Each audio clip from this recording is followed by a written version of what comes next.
Totoo nga kaya ang usap-usapan na nasa cool-off stage ang relasyon ni Gerald Anderson at Julia Barreto? Napansin ng ilang netizens na tila bihira na silang mag-post tungkol sa kanilang mga ganap sa social media. Dahilan para uminit ang espekulasyon. Isa sa mga nagbigay ng pahayag tungkol dito ay si Ogie Diaz sa kanyang Showbiz Updates vlog. Aniya, gaano katotoo? Itatanong na rin natin kasi syempre ayaw naming maniwala, lalo na ako. Ayaw kong maniwala. Kasi nakikita kong si Gerald at Julia, parang sila yung future, sila pa rin yung ending. Dagdag pa niya, pero yung nabalitaan ko, totoo ba yan? Sabi kong ganun sa source ko. Cool off daw yung dalawa.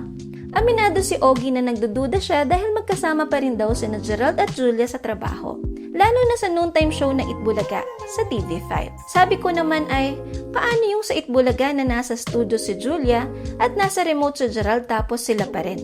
Aniya. Ngunit nang kanyang usisain ang dahilan ng umano'y cool off, sinabi raw ng source na may third party na sangkot. Tinanong ko, anong dahilan ba't sila nag-cool off? Mayroon daw third party.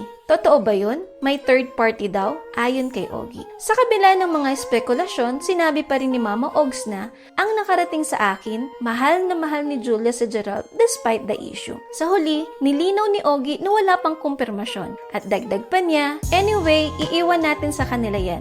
Hindi po yan kumpirmado. Naibalita lamang yan sa akin. Parang naghihintay lang daw ng sign si Julia kasi kapag sila na ulit, kailangan kasal na. Umaasa si Ogie na kung may pinagdaraanan man ang dalawa, maaayos din nila ito.